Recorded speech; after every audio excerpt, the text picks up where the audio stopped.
The next topic is types of elasticity.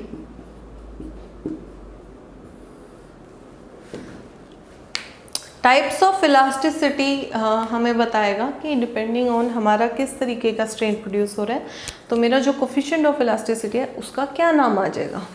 For example, या example क्या जो reality है, the first is if it is corresponding to longitudinal strain.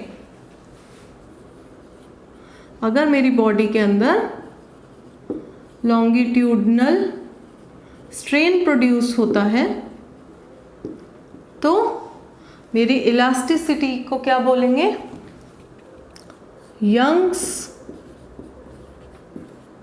Modulus.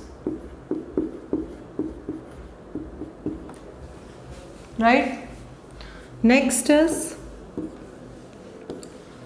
अगर मेरी body के अंदर वॉल्यूमेट्रिक स्ट्रेन प्रोड्यूस होता है, वॉल्यूमेट्रिक स्ट्रेन प्रोड्यूस होता है तो मैं बोलूँगी बल्क मॉड्यूलस. ठीक है. थर्ड इज अगर मेरी बॉडी के अंदर टेंजेंशियल स्ट्रेस लगता है एंड उसके अंदर शियर स्ट्रेन प्रोड्यूस होता है. शियर स्ट्रेन कौन सा था, जो थीटा के अंदर आता था, तो हम बोलेंगे उसे शियर मॉड्यूलस या फिर मॉड्यूलस ऑफ रिजिडिटी.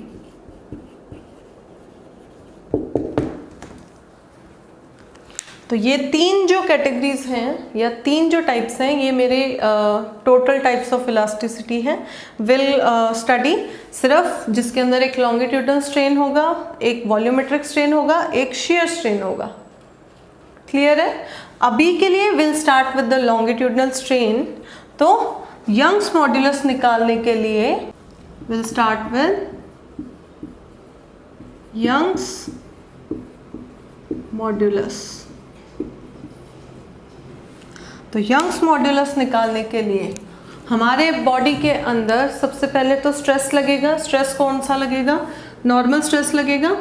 तो will say stress will be normal, तो फोर्स पर यूनिट एरिया यही आएगा. Then strain will be longitudinal, small L over capital L.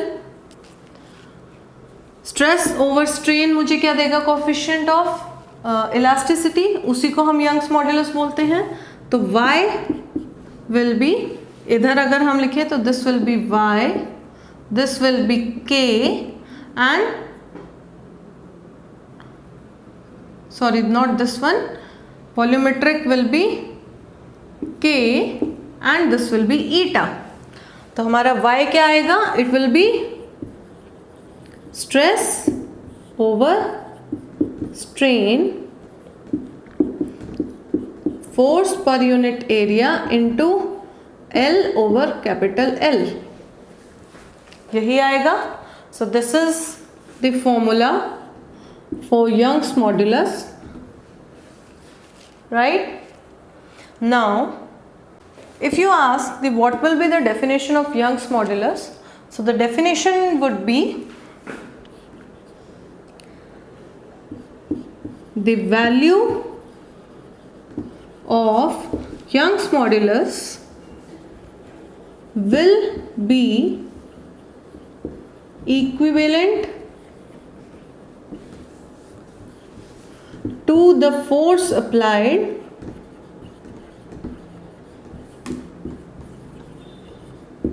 if and only if force is applied on a unit area,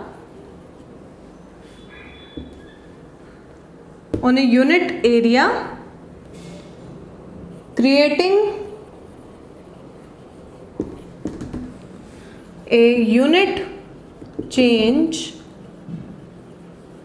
in a body of unit length, मतलब अगर unit length की body है उसके अंदर elongation भी unit length हो रहा है, मतलब वो डबल अपनी लेंथ के हो रहा है, and the area of cross section जिसके ऊपर फोर्स अप्लाई हो रही है इट इज ऑल्सो 1, तो मेरा यंग्स मॉड्यूलस की वैल्यू क्या होगी, it will be equivalent to the force applied. So this will give me the definition of Young's modulus. Clear है यहाँ तक? नाउ ये वाला जो केस था it is for the case जब मेरा stress is directly proportional to strain, या जो भी मेरी फोर्स लग रही है it is a uniform force. Suppose मेरी जो फोर्स है वो एक यूनिफॉर्म फोर्स नहीं है एंड इट इज़ चेंजिंग, तो उस केस के अंदर will make use of the derivatives. Derivatives का यूज करने के लिए what will do is y will be equal to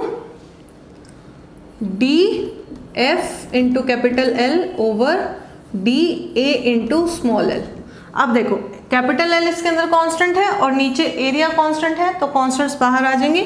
this will be equal to y will be capital L over A into df by dl, मतलब it will take into consideration the force applied पर unit length. तो इस case के अंदर छोटे छोटे sections के लिए मेरे पास बहुत सारे यंग्स मॉड्यूलस आएंगे.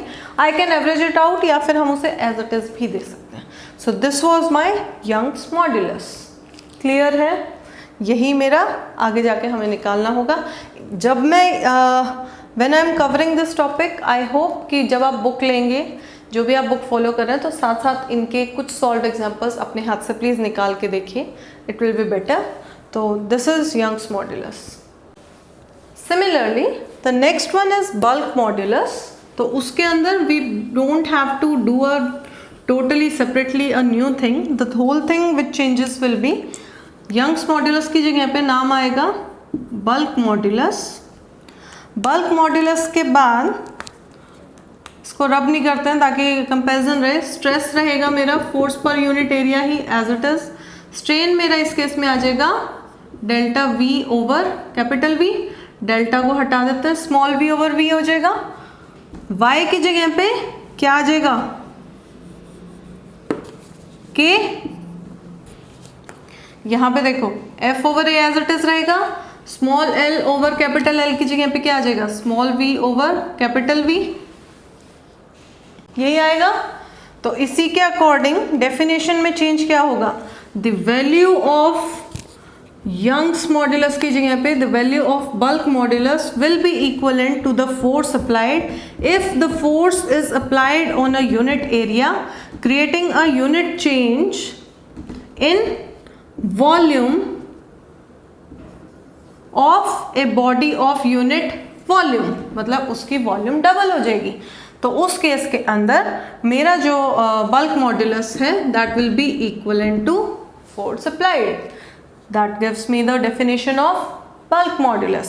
Bulk modulus के अंदर भी क्या होगा, if it is not of a uniform nature या stress is directly proportional नहीं आ रहा है, तो उस केस के अंदर it will be df capital V over small v. Area बाहर आ जाएगा, कैपिटल V बाहर आएगा. यहाँ पे it will be capital V and यहाँ पे small v. So this will be my bulk modulus. यहाँ तक क्लियर है सबको? सेम चीज़ है, एक दो चेंजेस करे हैं and I get the same thing. सिर्फ लेंथ की जगह पे वॉल्यूम आ रही है. फर्स्ट टू क्लियर है?